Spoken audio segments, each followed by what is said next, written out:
Human tragedy. آپ کو معلوم ہے گوتم بدھ کیا بپتا پڑی تھی اس پر کہ شہزادہ تھا کپل وستو کا، محل میں رہتا تھا، جوان بیوی تھی، ایک بچہ بھی، بیٹا وہ بھی تھا. جوان بیوی کو اور بیٹے کو چھوڑ کر جنگلوں میں نکل گیا. کیوں؟ اس نے دیکھا دنیا میں دکھ بہت ہے. کہیں وہ دیکھا اس نے اندھا ایک آدمی ہے، وہ ٹھوکریں کھا رہا، گر رہا. کہیں دیکھا کسی کا بچہ جو ہے عالم نزع میں ہے، کوئی کچھ نہیں کر سکتا، رو رہے، پیٹ رہے. کہیں دیکھا جنازہ جا رہا، کندھے کے اوپر رکھ کر لے جا رہے. تو اس کے فکر کا مرکزی نقطہ کیا ہے؟ سروم دکھم، یہاں تو دکھ ہی دکھ ہے اور کچھ نہیں ہے. اس دکھ سے سیلویشن حاصل کرنے کے لیے وہ نکل گئے. اب کیا اسے ملا کیا نہیں ملا اسے چھوڑ دیجیے، لیکن ایک مثال تو ہے. محل کی زندگی چھوڑ کر، جوان بیوی کو چھوڑ کر، ایک چھوٹے بچے کو چھوڑ کر انسان نکلا ہے باہر. ان الانسان لفی خسر. دنیا کے اندر یہ تکالیف دیکھ کر اتنا متاثر ہو گیا، تو آخرت کی تکالیف وہ تو بہت بڑی ہے، بہت بڑی ہے، بہت بڑی ہے. قرآن مجید کے ہر صفحے کے اوپر جہنم کے کوئی نہ کوئی مناظر دکھا دیے گئے. کیا کھانے کو ملے گا؟ زقوم، جو پیٹ میں جائے گا تو کھولے گا جیسے کہ پانی کھول رہا ہو، اور پھر اس پر پیاس لگے گی تو حمیم ملے گا، گرم پانی یا پیپ، اور زخم کا دھون ملے گا. حضور کو شب معراج میں جو دکھائے گئے مناظر، عذاب کس کس دور سے انسانوں کو ہوگا. وَالْعَصْرِ إِنَّ الْإِنسَانَ لَفِي خُسْرٍ. اور میں عرض کر چکا ہوں خسرن ہے یہاں، الخسر نہیں ہے. الخسر ہوتا تو کوئی خاص خسارہ. خسرن یہ قاعدہ ہے عربی زبان میں، تنکیر نکرہ جو آتا ہے تفصیل کے لیے آتا ہے. بہت بڑا خسارہ، بہت بڑا گھاٹ.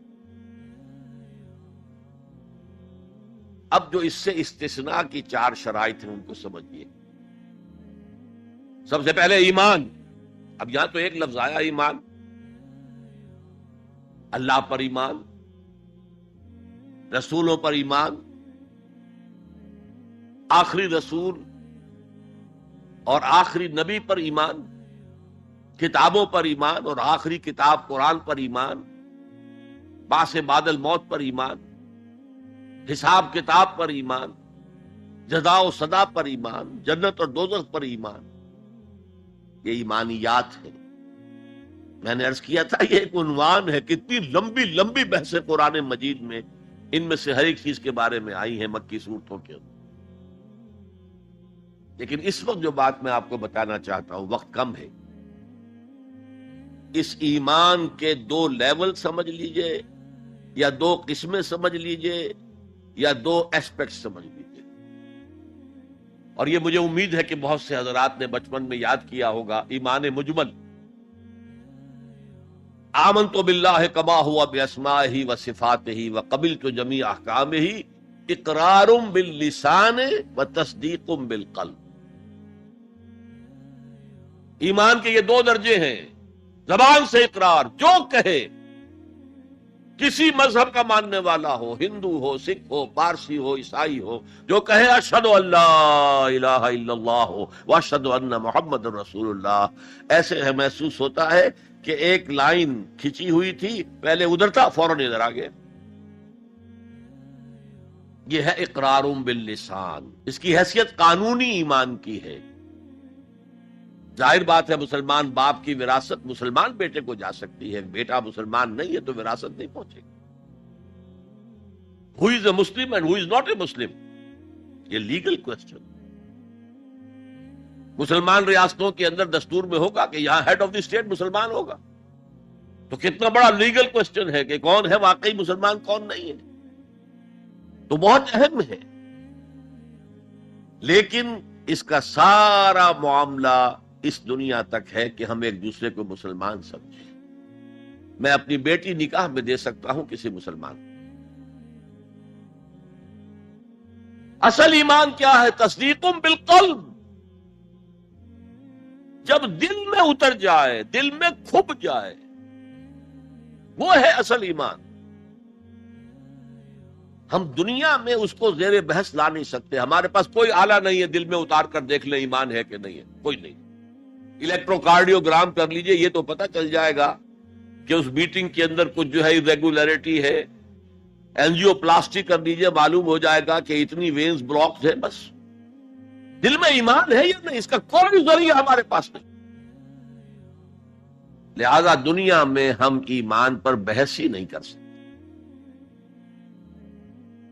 ہم کسی کے بارے میں یہ نہیں کہہ سکتے یہ صاحب ایمان ہے اور یہ نہیں ہے۔ ہاں مسلمان ہے تو مسلمان کے جو حقوق ہیں اسے ملیں گے۔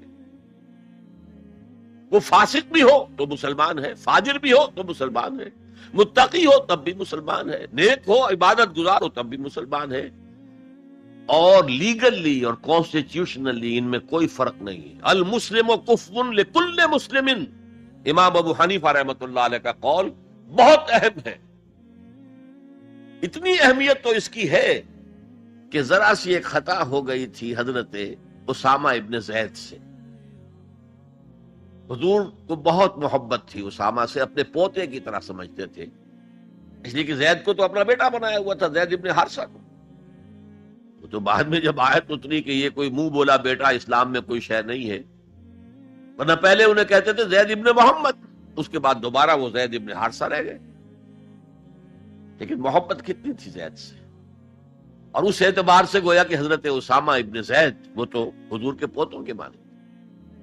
ان سے غلطی ہو گئی، ایک جنگ میں ایک کافر کے ساتھ مقابلہ ہوا دو بدو۔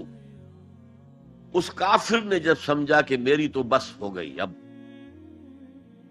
میں مزید مقابلہ نہیں کر سکتا، اب میری جان اس کے ہاتھ میں ہے، اسامہ کے ہاتھ میں، انہوں نے پڑھ دیا کلمہ اشہد ان لا الہ الا اللہ واشہد ان محمد رسول اللہ۔ انہوں نے یہی سمجھا جو ہم ہوتے تو سمجھتے کہ جان بچانے کا ہیلا کر رہا ہے، لہذا گردن اڑا دی۔ کچھ دل میں اپنے خدشہ سا رہا، یہ صحیح کام کیا میں نے یا نہیں، یا ہو سکتا ہے حضور کو کسی اور ذریعے سے اطلاع پہنچی ہو۔ طلب فرمایا اسامہ یہ تم نے کیا کیا؟ حضور اس نے جان بچانے کے لیے کلمہ پڑھا تھا، آپ نے نہیں کہا کہ تم غلط کر۔ ہلا شققنا قلبہ، تم نے اس کا دل چیر کے کیوں نہیں دیکھ لیا؟ یعنی نہ تم دل چیر کے دیکھ سکتے ہو، کیا تمہیں معلوم ہے، کیسے کہہ سکتے ہو یقین سے کہ اس نے جان بچانے کو کلمہ پڑھا؟ اور اے اسامہ کیا کرو گے قیامت کے دن جبکہ یہ کلمہ تمہارے خلاف استغاثہ لے کر آئے گا؟ تو اس کی بھی بہت بڑی اہمیت ہے۔ دنیا میں پورا لیگل اینڈ کانسٹیٹیوشنل نظام اسلام پر قائم ہے، اقرار باللسان پر قائم، لیکن اصل ایمان دل میں۔ یہ سورہ حجرات میں فرمایا گیا جو اس موضوع پر قرآن حکیم کی اہم ترین آیات، آیت نمبر 14 ہے یہ، قالت الاعراب آمنا قل لم تؤمنوا ولکن قولوا اسلمنا۔ اے نبی یہ بدو جو ہیں یہ کہہ رہے ہیں ہم ایمان لے آئے، دعویٰ کر رہے ہیں ایمان کا، آپ ان سے کہہ دیجئے تم ایمان ہرگز نہیں لائے ہو، یوں کہو کہ ہم مسلمان ہو گئے ہیں، ہم نے اطاعت قبول کر۔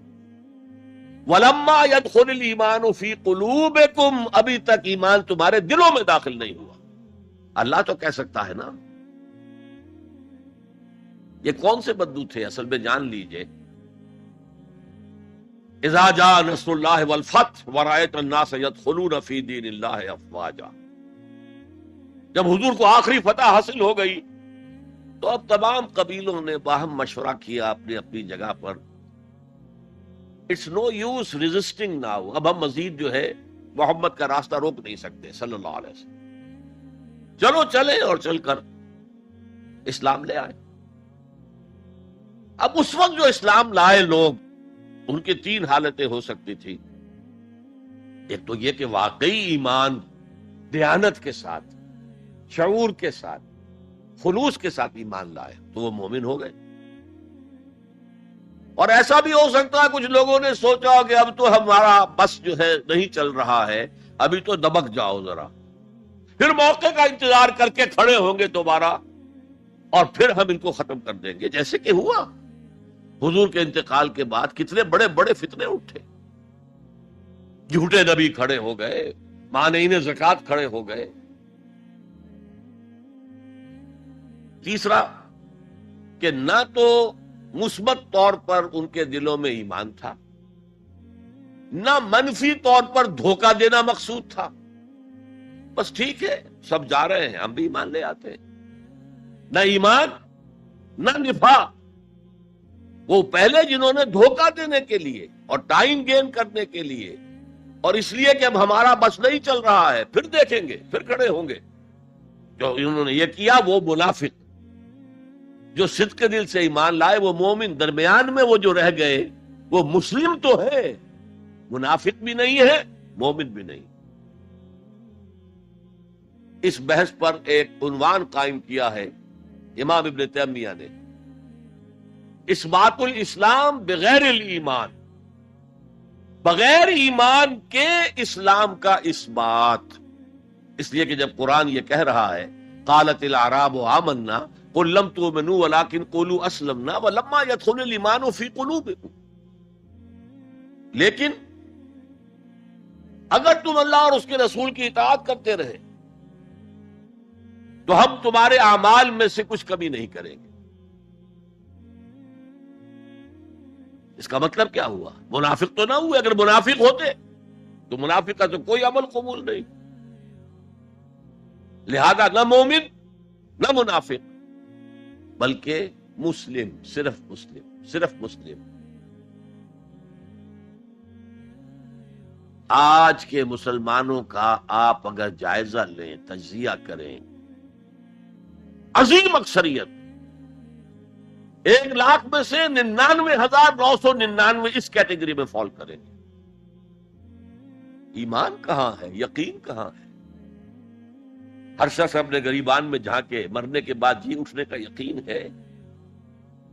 کیا یقین ہے کہ اصل زندگی آخرت کی زندگی ہے؟ وَإِنَّ دَارَ الْآخِرَةَ لَهِيَ الْحَيَوَانُ، یقین ہے؟ یقین ہے کہ یہ قرآن اللہ کا کلام ہے؟ سورہ واقعہ کی آیات، أَفَبِهَذَا الْحَدِيثِ أَنْتُمْ مُدْهِنُونَ وَتَجْعَلُونَ رِزْقَكُمْ أَنَّكُمْ تُكَذِّبُونَ، تم اپنے عمل سے قرآن کی تکذیب کر رہے ہو، کہتے تو ہو قرآن اللہ کا کلام ہے، ہمارا عقیدہ ہے، اللہ نے سود کو حرام کیا تم سودی کاروبار کر رہے ہو۔ مَا آمَنَ بِالْقُرْآنِ مَنِ اسْتَحَلَّ مَحَارِمَهُ، کوئی ایمان نہیں ہے قرآن پر اس شخص کا جس نے اللہ کی حرام کردہ شے، قرآن کی حرام کردہ شے کو اپنے لیے جائز ٹھہرا لیا۔ تو یہ ایمان ہے اصل میں وہ شے جو دل میں داخل ہو جائے۔ چنانچہ یہاں تو نفی کی گئی نا اس کی، تم اپنے آپ کو مسلمان کہہ سکتے ہو، مومن نہیں کہہ سکتے۔ لیکن صحابہ کرام جو سچے اور پکے مومن تھے ان کے بارے میں کیا فرمایا؟ وَلَكِنَّ اللَّهَ حَبَّبَ إِلَيْكُمُ الْإِيمَانَ وَزَيَّنَهُ فِي قُلُوبِكُمْ، اللہ نے تمہارے نزدیک ایمان کو محبوب کر دیا ہے اور اسے تمہارے دلوں کے اندر کھبا دیا ہے، مزین کر دیا ہے، منور کر دیا ہے تمہارے دلوں کو۔ دل کا ایمان یہ ہے اصل ایمان۔ اور اصل ایمان کی تعریف کیا ہے پھر؟ دیکھیے کس قدر نیچرل سیکوینس ہے، منطقی بات ہے۔ یہ بدو کہہ رہے ہیں ہم ایمان لے آئے، نبی کہہ دیجیے تم ایمان ہرگز نہیں لائے ہو۔ ما آمن تم نہیں آیا ہے، لم تؤمنوا یہ تاکید کے لیے ہوتا ہے، بہت تاکید، ہرگز ایمان نہیں لائے ہو۔ ولکن قولوا اسلمنا، بلکہ کہو کہ ہم اسلام لے آئے ہیں، ہم نے اطاعت قبول کر دی۔ ولما يدخل الايمان في قلوبكم، ابھی تب ایمان تمہارے دلوں میں داخل نہیں آیا۔ وَإِن تُطِيعُوا اللَّهَ وَرَسُولَهُ لَا يَلِدْكُم مِّنْ أَعْمَالِكُمْ شَيْئًا إِنَّ اللَّهَ غَفُورٌ رَّحِيمٌ، اس حالت میں بھی اگر تم اللہ اور اس کے رسول کی اطاعت کرتے رہو گے تو یہ اللہ تعالیٰ چونکہ غفور اور رحیم ہے، یہ رعایت کرے گا کہ تمہارے اعمال کو تسلیم کر لے گا اور اس کے اجر سے تمہیں محروم نہیں کرے گا۔ لیکن اصل سیکوینس جو میں بتا رہا تھا، اب اس آیت کے نتیجے میں سوال پیدا ہو گیا نا، ڈیفائن ایمان، ایمان، we want to be accepted as Momins۔ تو بتایا جائے ایمان کیا ہے، اس کے تقاضے کیا ہے۔ کانٹیکسٹ کے اعتبار سے یہ قرآن مجید کی اہم ترین آیت ہے ایمان کو ڈیفائن کرنے کی۔ انما المؤمنون الذین آمنوا باللہ ورسولہ ثم لم یرتابوا وجاہدوا باموالہم وانفسہم فی سبیل اللہ۔ مومن تو صرف وہ ہیں جو ایمان لائے اللہ پر، اس کے رسول پر، پھر شک میں ہرگز نہیں پڑے، یقین کی کیفیت ہو گئی۔ ابھی آپ نے سورہ تکاثر سنی تھی، عین الیقین، علم الیقین، ایک تیسرا درجہ اور ہے حق الیقین۔ یقین کے بھی 3 درجے ہیں، معمولی بات نہیں ہے۔ ایک ہے حدیث میں جسے کہا گیا احسان۔ حضرت جبرائیل نے حضور سے پوچھا اخبرنی عن الاحسان، آپ نے فرمایا ان تعبد اللہ، ایک روایت میں ان تعمل للہ ہے، تیسری روایت میں ان تخشى اللہ کانک تراہ فإن لم تکن تراہ فإنہ یراک۔ احسان یہ ہے کہ تم اللہ کی عبادت کرو یا اللہ کے لیے عمل کرو، بھاگ دوڑ کرو، یا اللہ کا خوف تمہارے دلوں میں ہو، اس طرح گویا کہ تم اللہ کو اپنی آنکھوں سے دیکھ رہے ہو۔ یہ احسان، یقین کا وہ درجہ۔ تو انما المؤمنون الذین آمنوا باللہ ورسولہ ثم لم یرتابوا، پھر انہوں نے شک ہرگز نہیں کیا، وجاہدوا باموالہم وانفسہم فی سبیل اللہ، اور پھر جہاد کیا انہوں نے اپنے مالوں کے ساتھ، اپنی جانوں کے ساتھ اللہ کی راہ۔ یہ ذرا تفصیل طلب مسئلہ ہے، جہاد سے مراد کیا ہے، کسی اور موقع پر انشاءاللہ اس پر روشنی ڈالوں گا۔ لیکن اس وقت موضوع کے اعتبار سے کیا بات تھی کہ ایمان کے 2 درجے ہیں۔ ایک ایمان قانونی ہے جو اقرار باللسان پر مبنی ہے، ایک ایمان حقیقی ہے جو قلبی یقین سے عبارت ہے۔ اب ایک نیا مسئلہ سامنے آتا ہے، آیا اعمال ایمان کا حصہ ہیں یا ایمان پر مستزاد کوئی حقیقت ہے اعمال صالحہ؟ کیونکہ اگلی شرط کیا ہے؟ وَعَمِلُوا الصَّالِحَاتِ إِلَّا الَّذِينَ آمَنُوا وَعَمِلُوا الصَّالِحَاتِ۔ اب اس میں آپ کو شاید حیرت بھی ہوگی، ہمارے 2 سب سے بڑے امام اس میں بالکل متضاد آراء رکھتے ہیں۔ امام ابو حنیفہ کہتے ہیں عمل ایمان کا حصہ نہیں ہے، وہ ایک علیحدہ ایڈیشنل چیز، اور وہ نہ گھٹتا ہے نہ بڑھتا ہے، ایک سٹیٹ میں رہتا ہے۔ یہ ہے رئیس الفقہاء اور سید المحدثین امام بخاری کہتے ہیں الایمان قول وعمل ویزید وینقص۔ ہے نا متضاد بات؟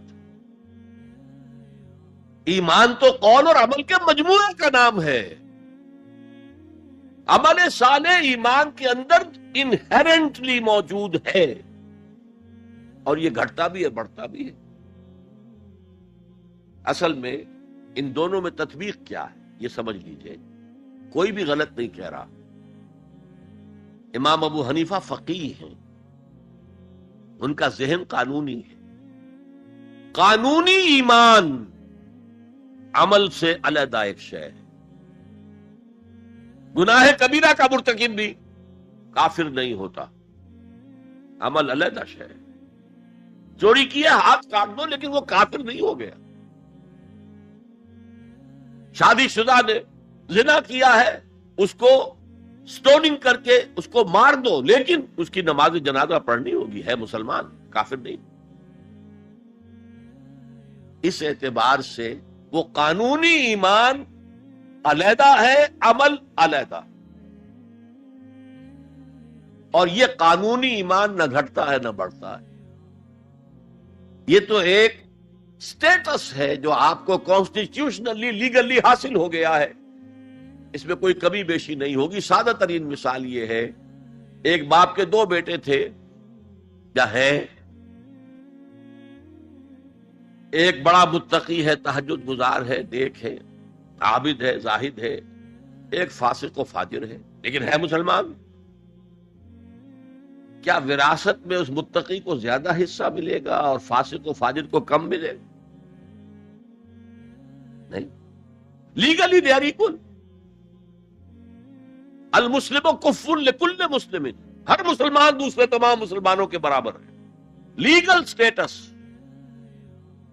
یہ برابر ہے، جامد ہے، یہ نہ گھٹتا ہے نہ بڑھتا ہے. حالانکہ ایمان کا گھٹنا بڑھنا، وہ حقیقی ایمان کی بات کر رہے ہیں. امام ابو حنیفہ قانونی ایمان کی بات کر رہے ہیں، امام بخاری حقیقی ایمان کی بات کر رہے ہیں. یہ تو ہر ایک کا تجربہ ہے. یہ ایمان جو ہے گھٹتا بھی ہے، بڑھتا بھی ہے. قرآن پڑھیے، ایمان آپ کو خود محسوس ہوگا کہ اس کی حرارت بڑھی ہے. اچھی صحبت میں بیٹھیے، ایمان بڑھے گا. آوارہ قسم کے لوگوں میں بیٹھ کر گپے لڑائیے، ایمان گھٹے گا. خود محسوس ہو جائے گا کہ کوئی برف کی طرح کچھ ہے اندر پگھل رہی. قرآن میں آتا زادتہم ایمانا، ان کے ایمان کے اندر اضافہ ہو گیا. تو کیسے کہا جا سکتا ہے ایمان گھٹتا بڑھتا نہیں؟ ایمان حقیقی گھٹتا بھی ہے، بڑھتا بھی. لیکن قانونی ایمان یہ ایک جامد سٹیٹس ہے، ایک لیگل کانسٹیٹیوشنل سٹیٹس ہے. یہ نہ گھٹتا ہے نہ بڑھتا ہے. اور عمل اس کے اندر داخل نہیں ہے، عمل اس پر مستزاد ہے، علیحدہ ہے. تو پہلی شرط کے بارے میں اس قدر باتیں میں نے بتائیں، زیادہ تفصیل میں جانے کا موقع نہیں. اب دوسری شرط کیا ہے؟ وَعَمِلُوا الصَّالِحَاتِ. دیکھیے عربی زبان میں عمل اور فعل یہ دونوں الفاظ مترادف ہیں. تفعلون، یفعلون، تعملون، یعملون، لیکن ان دونوں میں فرق ہے. فعل کوئی بھی فعل ہے جو آپ سے سرزد ہو گیا، چاہے ارادی طور پر چاہے غیر ارادی طور پر. عمل وہ ہے جو ارادے کے تحت کیا جائے، جس میں جد و جہد ہو، جس میں محنت ہو، جس میں مشقت پڑتی.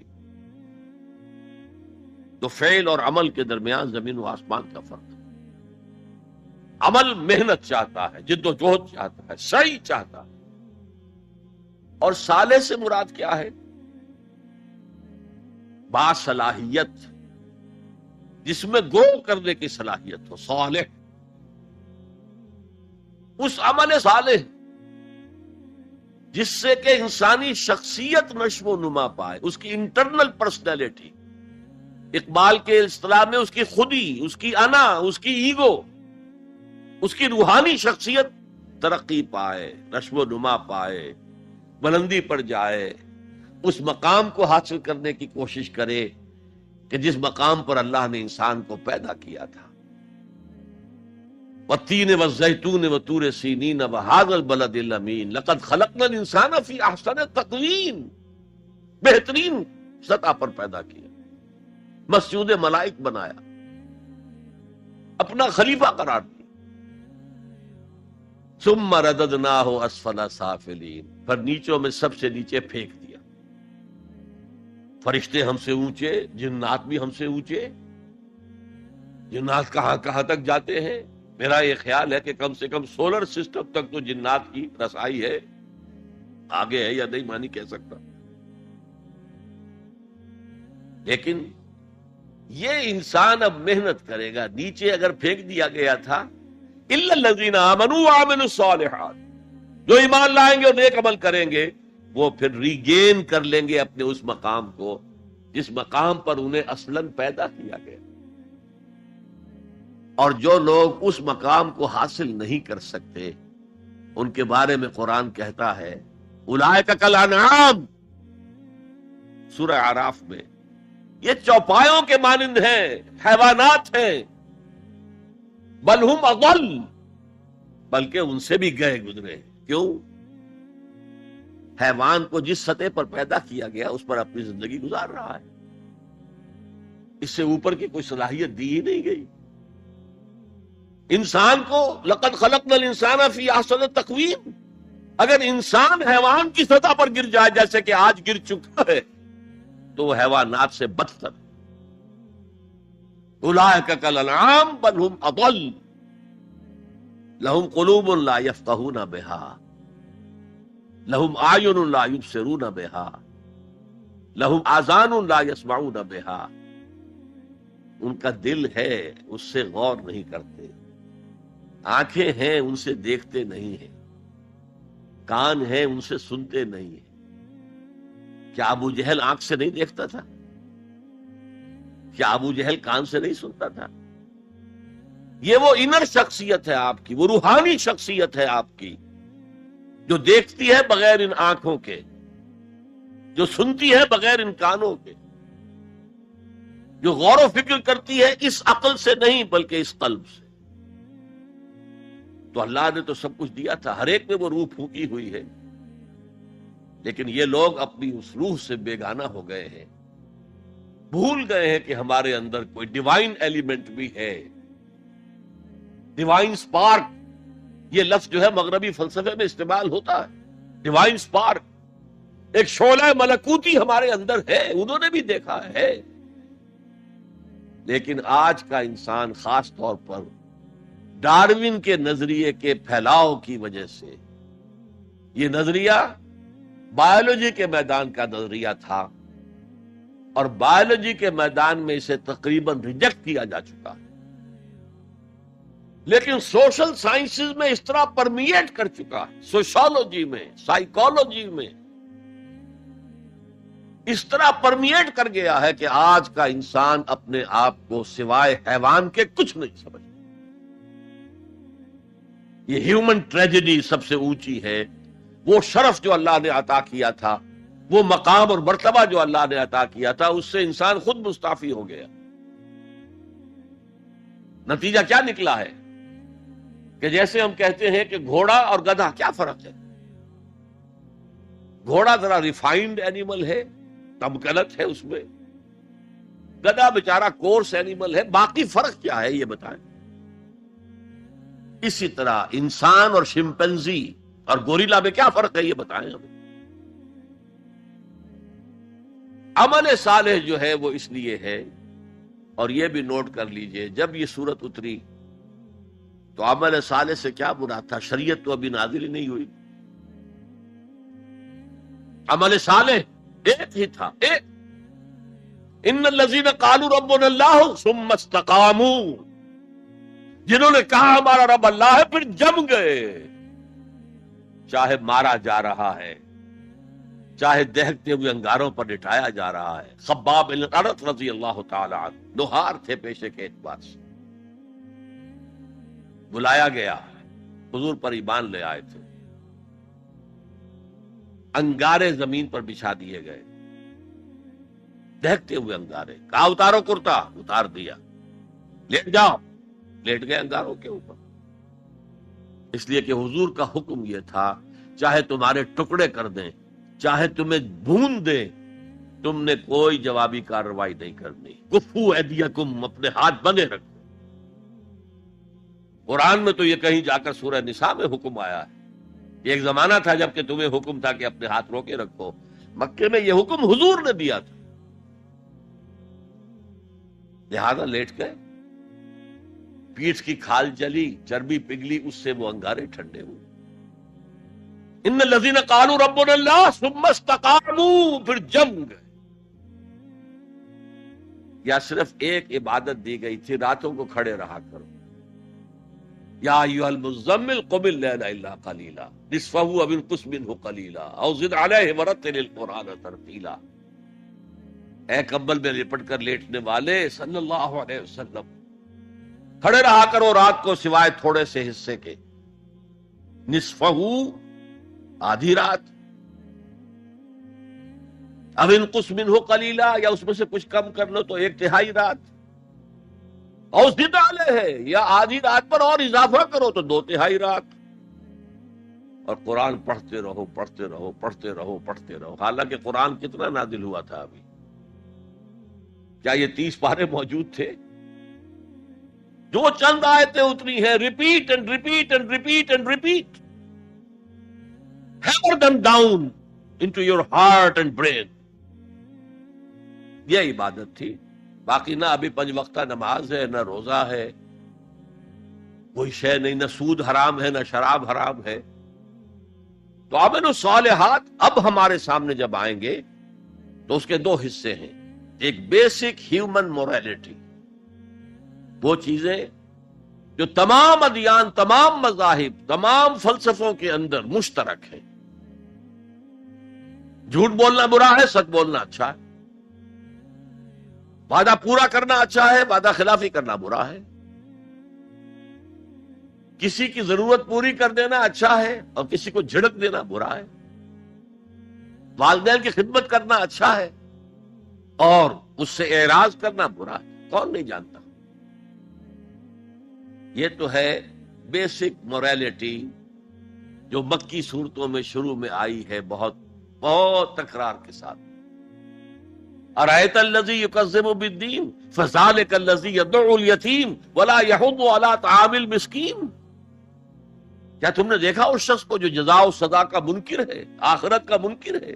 وہی تو ہے جو یتیم کو دھکے دیتا ہے اور مساکین کو کھانا خود کھلانا تو درکنار، کسی اور کو بھی کہنے کو تیار نہیں ہے کہ کھانا کھلا دو. پتہ نہیں پلٹ کر وہ کہہ دے تم کیوں نہیں کھلاتے. ویل لکل ہمزۃ لمزہ، ہلاکت ہے ہر اس شخص کے لیے جو رو در رو عیب چینی کرتا ہے یا پیچھے برائی کرتا ہے، طنز کرتا ہے. ویل لکل ہمزۃ لمزہ الذی جمع مالا وعددہ، مال جمع کرتا ہے، گنتا رہتا ہے. اب میرا بیلنس شیٹ یہاں آ گیا ہے، اب بیلنس شیٹ یہاں آ گیا ہے، پہلے اتنے کروڑ کے ایسٹس تھے، آج اتنے کروڑ کے. اسی حساب کتاب میں بیسک ہیومن موریلٹی اور شریعت کے احکام، یہ دونوں آئیں گے. اب وہ شریعت پوری ہو چکی محمد رسول اللہ صلی اللہ علیہ وسلم پر، اب ہمیں اس پر عمل کرنا ہے. اور یہ کوئی بوجھ نہیں ہے، یہ ہماری شخصیت کی نشو و نما کے لیے. میں ایک مثال دیا کرتا ہوں. آپ کسی پہاڑی اسٹیشن کی طرف جا رہے ہوں، گرما کا صدر مقام کوئی ہوتے ہیں پہاڑی، شملہ ہوتا تھا کبھی، تو آپ دیکھیں گے سڑک پر جا بجا نشانات لگے ہوئے. یہاں سپیڈ کم کر لو ورنہ ٹرن ایسا آ رہا ہے کہ ہو سکتا ہے کہ سپیڈ کم نہ ہو تو تمہاری گاڑی جو ہے وہ سیدھی کھائی میں جائے. تو یہ جو کوشنز ہیں یہ اس کی بھلائی کے لیے ہیں. آدمی کہے خامخواہ ہمارے اوپر پابندی لگا رکھی ہے، یہ نہیں، تمہاری بھلائی کے لیے. شریعت تمہاری بھلائی کے لیے، تمہاری شخصیت کے صحیح نشو و نما کے لیے، تاکہ تم اس مقام پر پہنچ جاؤ جس مقام پر کہ اللہ تعالیٰ نے تمہیں پیدا کیا تھا. والتین والزیتون وطور سینین وہذا البلد الامین لقد خلقنا الانسان فی احسن تقویم. اچھا، اب ذرا چند احادیث سن لیجئے. حقیقی ایمان کے اعتبار سے میں نے آپ کو بتایا امام بخاری کے نزدیک عمل علیحدہ نہیں ہے، ایمان کا جز ہے، اور بے شمار احادیث اس پر دلالت کرتی ہیں. حضور فرماتے ہیں صلی اللہ علیہ وسلم واللہ لا یؤمنو واللہ لا یؤمنو واللہ لا یؤمنو، خدا کی قسم فلاں شخص مومن نہیں ہے، خدا کی قسم وہ مومن نہیں ہے، خدا کی قسم وہ مومن نہیں ہے. صحابہ لرز گئے، کانپ گئے. کون ہے بدبخت اور شقی جس کے بارے میں اللہ کے رسول 3 مرتبہ اللہ کی قسم کھا کر کہہ رہے کہ وہ مومن نہیں؟ پوچھا گیا من یا رسول اللہ، اللہ کے رسول کون؟ فرمایا الذی لا یامن جارہ بوائقہ، وہ شخص جس کی ایذا رسانی سے اس کا پڑوسی امن میں نہیں ہے، چین میں نہیں. کیسے سیپریٹ کریں گے ایمان کو عمل سے؟ ہے کوئی آری جو کاٹ دے ان کو علیحدہ علیحدہ کر دے؟ لیکن یہ حقیقی ایمان کی بات ہے، قانونی ایمان کی بات نہیں ہے. ویسے یہ تو کوئی گناہ کبیرہ بھی نہیں، یہ تو کج خلقی ہے نہ صرف، لیکن اس کے اوپر 3 دفعہ قسم کھائی جا رہی ہے مومن نہیں ہے، نہیں ہے، نہیں. فرمایا لا یزنی الزانی حین یزنی وہو مومن، کوئی زانی حالت ایمان میں زنا نہیں کرتا. وہ ایمان 2 کوڑی کا نہیں کہ جو دل میں موجود ہو اور پھر کوئی شخص زنا کرے، تو کیا قیمت ہے اس ایمان کی؟ 2 کوڑی نہیں. ولا یسرق السارق حین یسرق وہو مومن، اور نہ ہی کوئی چور جب چوری کرتا ہے تو وہ مومن ہوتا ہے. ولا یشرب الخمر حین یشرب وہو مومن، اور نہ کوئی شرابی شراب پیتا ہے تو اس وقت مومن ہوتا، مومن نہیں ہوتا۔ ہاں توبہ کرے تو ایمان واپس آ جائے۔ الا الذین تابوا وآمنوا وعملوا الصالحات وعملوا عملا صالحا فاولئک یبدل اللہ سیئات حسنات۔ ہاں جو گناہ کرنے کے بعد توبہ کریں اور ایمان لائیں، تجدید ایمان کریں، اس لیے کہ گناہ کی وجہ سے ایمان زائل ہو گیا۔ ویسے بعض احادیث سے یہ بھی معلوم ہوتا ہے کہ جب وہ گناہ کر رہا ہے اس وقت وہ ایمان دل سے نکل جاتا ہے، لیکن ایک پرندے کے مانند اس کے سر پر چکر لگاتا رہتا ہے۔ جب گناہ سے فارغ ہو جاتا ہے تو ایمان واپس آ جاتا ہے۔ یہ اللہ کا بڑا فضل اور کرم ہے۔ جیسے کہ وہاں کہا گیا تھا کہ ایمان تو نہیں لائے ہو، پھر بھی وَإِن تُطِيعُوا اللَّهَ وَرَسُولَهُ لَا يَلِتْكُم مِّنْ أَعْمَالِكُمْ شَيْئًا إِنَّ اللَّهَ غَفُورٌ رَحِيمٌ۔ اگرچہ تم مومن نہیں ہو، لیکن اس حالت میں بھی اگر تم اللہ کی اور اس کے رسول کی اطاعت کرتے رہو گے تو اللہ تمہارے اعمال کے اجر و ثواب میں کوئی کمی نہیں کرے گا۔ کیوں؟ اللہ غفور ہے، رحیم ہے۔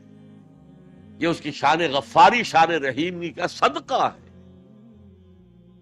اسی طرح منطق تو یہ چاہتی ہے کہ گناہ کے بعد جب تک توبہ نہ کی جائے ایمان نہ آئے دل میں دوبارہ۔ اور ایک آیت جو میں نے آپ کو سورہ فرقان کی سنائی اس سے بھی یہ متبادر ہوتا ہے، لیکن بعض احادیث سے معلوم ہوتا ہے، اور ہمارے ہاں اہل سنت کا عقیدہ یہی ہے کہ جب گناہ سے وہ فارغ ہو جاتا ہے تو ایمان جو ہے پھر دل میں آ جاتا ہے۔ لیکن ایمان اور عمل صالح کا چولی دامن کے ساتھ ہے، آپ علیحدہ نہیں کر سکتے۔ ایک اور حدیث حضرت انس رضی اللہ تعالی عنہ فرماتے ہیں، جو 9 برس تک حضور کے خادم خاص رہے،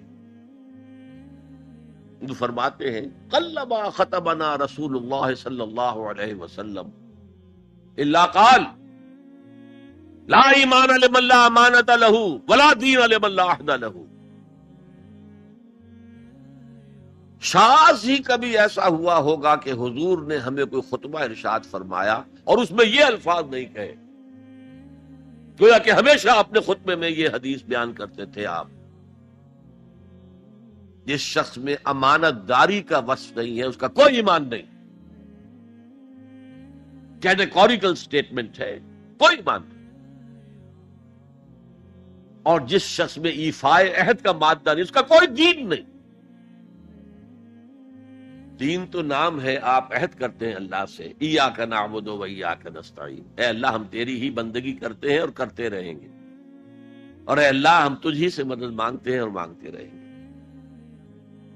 جو شخص چھوٹی چھوٹی باتوں میں وعدہ خلافی کرے وہ اتنے بڑے وعدے کو نبھائے گا جو پوری زندگی کے اوپر حاوی ہے؟ تو یہ نوٹ کر لیجئے، لیگل لیول پر، لیگل ایمان کے لیول پر ایمان علیحدہ، عمل علیحدہ۔ حقیقی لیول پر، قلبی ایمان والے لیول پر ایمان اور عمل صالح گتھے ہوئے ہیں، چولی دامن کا ساتھ ہے، ان کو ایک دوسرے سے جدا کرنا مشکل۔ اب آئیے تیسری شرط، وتواصوا بالحق۔ انہوں نے آپس میں یا بہت زیادہ شدت کے ساتھ، باب تفاعل کے اندر 2 خواص ہیں، مل جل کر کوئی کام کرنا یا مبالغہ ہوتا ہے، بہت شدت سے وہ کام کرنا۔ میں ان دونوں کے اعتبار سے ترجمہ کروں گا۔ اور وصیت کا لفظ آتا ہے ہمارے ہاں جب کوئی شخص مرتے ہوئے جو بات کہتا ہے، اہم ترین بات جو سمجھے گا وہی تو کہے گا۔ وہ لوگ آپس میں ایک دوسرے کو حق کی نصیحت کرتے ہیں یا وہ عوام الناس کو حق کی وصیت کرتے ہیں بڑی شدت کے ساتھ، دونوں ترجمے ہو گئے۔ یہ عمل صالح اور ایمان کا لازمی تیسرا نتیجہ ہے۔ دیکھیے فزیکل لا بھی یہ ہے، اگر کہیں بھٹی ہے آگ کی تو اس سے حرارت ماحول میں نفوذ کرے گی، اگر برف کی سل رکھی ہوئی ہے تو اسے برودت، ٹھنڈک ماحول میں پھیلے گی۔ اگر کسی میں عمل صالح اور ایمان ہے تو ممکن نہیں ہے کہ اس کی ذات سے نیکی کا پھیلاؤ نہ ہو، نیکی اس کی ذات سے نہ نکلے، نہ دوسروں تک پہنچے. It's a physical phenomenon. Number 2، یہ شرافت اور مروت کا تقاضا ہے. اگر آپ کو اللہ نے ہدایت دی ہے، شیئر اٹ ود ادرس. شرافت، مروت. حضور نے فرمایا لا یؤمن احدکم حتی یحب لاخیہ ما یحب لنفسہ. تم میں سے کوئی شخص مومن نہیں ہو سکتا جب تک کہ وہ اپنے بھائی کے لیے بھی وہی بات پسند نہ کرے جو اپنے لیے پسند ہے. اگر تم اسلام لے آئے ہو، ایمان لائے ہو، نیک عمل کر لیے، بھائی اپنے بھائیوں تک پہنچاؤ جن سے تمہیں محبت ہے، جن کے ساتھ خلوص ہے، جن کے ساتھ اخلاص ہے. یہ دوسری بنیاد ہے کہ ایمان اور عمل صالح سے تواصی بالحق خود بخود برآمد ہو. اور ایک تیسری بات ہے حمیت.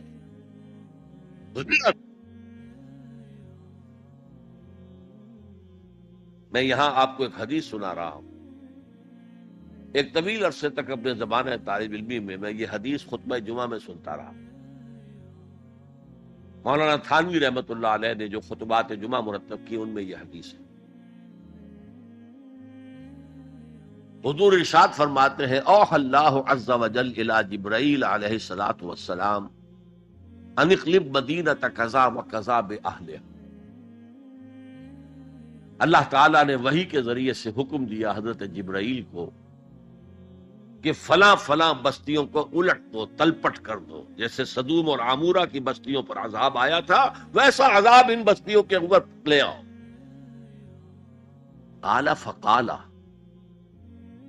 حضور فرماتے ہیں کہ اس پر حضرت جبرائیل نے عرض کیا یا رب ان فیہا عبدک فلان لم یعصک طرفۃ عین. اے اللہ میں اس بستی کو الٹ دوں، اس میں تو تیرا فلاں بندہ بھی ہے جس نے کبھی پلک جھپکنے جتنی دیر بھی کسی گناہ میں بسر نہیں کی. اب آپ کسی آدمی کی نیکی کا تصور کیجئے. یہ گواہی دینے والے کوئی کرائے کے گواہ نہیں ہے جو عدالتوں میں پھرتے رہتے ہیں جو چاہو گواہی دلوا لو، اتنے پیسے چاہیے. جبرائیل ہے. اور کس کی جناب میں کہہ رہے ہیں؟ جہاں ابو جہل بھی جھوٹ نہیں بول سکے گا. یا رب ان فیہا عبدک فلان لم یعصک طرفۃ عین، الٹ دوں اس بستی کو. اب جواب سنیے. قال فقال، حضور فرماتے اس پر اللہ نے فرمایا اقلبها علیہ وعلیہم، الٹو اس بستی کو، پہلے اس بدبخت پر اور پھر دوسروں پر. فإن وجهه لم يتمعر في ساعة قط، اس لیے کہ میری غیرت کی وجہ سے کبھی اس کے خون نے جوش نہیں مارا، اس کا چہرے کے اوپر خون نہیں آیا. آپ کو کوئی ماں کی گالی دے، اگر تو آپ میں جان ہے تو وہ جانے دیں گے اس کو، اور اگر جان نہیں ہے، آپ اس کا مقابلہ نہیں کر سکتے، تب بھی غصہ آئے گا، کانپیں گے آپ غصے کی وجہ سے، چہرہ آپ کا سرخ ہو جائے گا. یہ تو کم سے کم ہوگا نا. لیکن یہ اللہ کا بندہ اپنی نیکی میں لگا رہا. اس نے دیکھا نہیں ماحول میں کیا ہو رہا ہے. ماحول میں اللہ کی شریعت کی دھجیاں بکھیری جا رہی ہیں. ماحول میں اللہ کے احکام پاؤں پہلے رونے جا رہے ہیں. یہ لگا رہا تو فقط اللہ اللہ اللہ، یہ زیادہ بڑا مجرم ہے، لہذا بستی کو پہلے اس پر پلٹو اور پھر دوسروں پر. یہ ہے تعلق تواصی بالحق کا ایمان اور عمل صالح کے ساتھ. یہ میں پہلے عرض کر چکا ہوں. اس تواصی بالحق میں اصطلاحات بہت سی ہیں. حق کی دعوت دینا، اللہ کی طرف دعوت دینا حق ہے نا، اللہ کی ذات حق ہے. ذالک بأن اللہ هو الحق. تو تواصی بالحق میں کیا ہوگا؟ ادعو الی سبیل ربک بالحکمۃ والموعظۃ الحسنۃ وجادلہم بالتی احسن. یہ بھی تواصی بالحق ہے. نیکی کا حکم دو، بدی سے روکو. تامرون بالمعروف و تنہون عن المنکر، یہ بھی تواصی بالحق ہے. اور اس کے درجات کہاں سے کہاں تک ہیں. اگر بچے کہیں گلی میں کھیل رہے ہیں، کرکٹ کھیل رہے ہیں، آپ ان سے کہتے ہیں بیٹو یہ یہاں پر کھیلنے کی جگہ نہیں ہے، آپ کسی گاڑی کا شیشہ توڑیں گے، آپ کی گیند جو ہے اس سے کسی گاڑی کو نقصان پہنچے گا، کسی انسان کو چوٹ لگ جائے گی، پھر کیا آپ بچ کر چلے جائیں گے وہاں سے؟ آپ کون ہوتے ہیں؟ ہوگی کہ نہیں؟ ریزنٹمنٹ ہوگی کہ نہیں؟ کبھی بھی اس تواصی بالحق کو خندہ پیشانی سے نہیں سنا گیا، نہیں برداشت کیا گیا. اور اگر کچھ لوگ سمجھتے ہیں کہ ہم تواصی بالحق کر رہے ہیں، پھر بھی معاشرہ اس سے کچھ نہ کہے، انہیں کوئی تکلیف نہ پہنچائے، اس کا مطلب ہے انہوں نے حق کا کوئی ایسا حصہ لیا ہے کہ جو لوگوں کی دکھتی رگ کو نہیں چھیڑتا، اس سے بچ بچ کر چل رہے. اگر وہ حق کامل ہو تو باطل کبھی تسلیم نہیں کرے، باطل ریٹیلیٹ کرے. اب آپ سنیے ایک اور بات. یہ چھوٹا حق تھا کہ بیٹو یہاں نہ کھیلو، کسی گراؤنڈ میں جا کر کھیلو. سب سے بڑا حق کیا ہے؟ اس کائنات کا خالق، مالک اور حاکم اللہ، اس کا حکم یہاں نافذ ہونا چاہیے، یہ حق ہے. اگر نہیں ہے تو اللہ کے خلاف بغاوت ہے. اس کی آپ اگر تلقین کریں گے تو آپ ایگزسٹنگ سسٹم کے باغی قرار پائیں.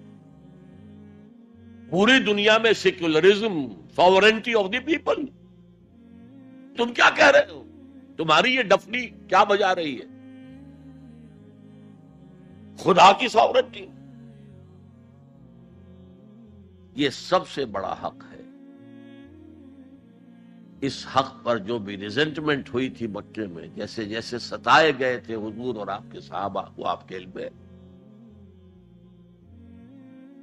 اگر تواصی بالحق ہو رہا اور ریزنٹمنٹ نہ ہو تو پھر آپ حق کی تعلیم نہیں دے رہے، اس کے کسی ایسے جز کی دے رہے ہیں کہ جس سے کسی کو کوئی نقصان نہ پہنچتا. بس یہ کوئی جینٹل مین ایگریمنٹ ہے آپ کا وقت کے نظام کے ساتھ. ہم تمہیں چھیڑیں گے نہیں، باقی ہمیں واز کہنے دو، کہہ جاؤ. اسی لیے فرمایا من رأى منکم منکرا فلیغیرہ بیدہ، جو شخص تم میں سے کسی منکر کو دیکھے، کسی بدی کو دیکھے، کسی خلاف حق بات کو دیکھے، اس کا فرض ہے کہ اسے طاقت کے ساتھ اپنے ہاتھ سے روکے. فإن لم يستطع، اگر اس کی طاقت نہ ہو، فبلسانہ، تو زبان سے تو کہہ دو کہ خدا کے بندے یہ کام نہ کرو، یہ غلط ہے، یہ حرام کام ہے، اللہ کے غضب کو دعوت نہ دو، یہ تو کہہ دو. اور اگر زبانوں پر بھی تالے ڈال دیے گئے ہوں تو پھر کم سے کم دل سے شدید نفرت ہے. اگر یہ بھی نہیں ہے تو پھر ایمان نہیں. ذالک اضعف الایمان، یہ ایمان کا کمزور ترین درجہ ہے. من رأى منکم منکرا فلیغیرہ بیدہ فإن لم يستطع فبلسانہ فإن لم يستطع فبقلبہ وذالک اضعف الایمان، یہ ایمان کا کمزور ترین درجہ ہے. اگر یہ بھی نہیں ہے، بدی کو پھیلتے ہوئے، پھلتے ہوئے، پھولتے ہوئے ہم دیکھ رہے ہوں اور ہماری نیند میں بھی خلل نہ آئے، ہماری غیرت جوش میں نہ آئے، ہم اس کو بدلنے کی کوئی صحیح نہ کریں، ہمیں اس کا افسوس تک نہ ہو، وائے ناکامی مکائے کارواں جاتا رہا، کارواں کے دل سے احساس زیاں جاتا رہا، تو پھر ایمان کا کیا سوال ہے؟ اسی مضمون کی ایک اور حدیث ہے، یہ حضرت ابو سعید الخدری رضی اللہ تعالیٰ عنہ سے، اور مسلم شریف کی روایت ہے جو میں نے آپ کو سنائی. اسی مسلم شریف میں عبداللہ ابن مسعود سے روایت ہے، قال النبی صلی اللہ علیہ وسلم ما بعث اللہ من نبی فی قومہ من قبلی الا کان لہ اصحاب وحواریون یاخذون بامرہ ویقتدون بسنتہ۔ اللہ تعالیٰ نے جس قوم میں بھی کسی نبی کو مبعوث کیا اس میں اس کے کچھ نہ کچھ صحابہ، کچھ حواری ہوتے تھے، تھوڑے ہوں زیادہ ہوں، وہ کیا کرتے تھے؟ اپنے نبی کی سنت کو مضبوطی سے پکڑ لیتے تھے اور ان کے حکم کی پیروی کرتے تھے۔ ثم انہا تخلف من بعدہم خلوف، پھر ہمیشہ ایسا ہوتا رہا کہ ان کے بعد ایسے ناخلف پیدا ہو گئے، یقولون ما لا یفعلون ویفعلون ما لا یؤمرون، جو کہتے تھے جو کرتے نہیں تھے، اور کرتے وہ تھے جس کا حکم ہی نہیں دیا گیا۔ میلاد النبی کے جلوس نکل رہے، اللہ کے رسول نے حکم دیا تھا؟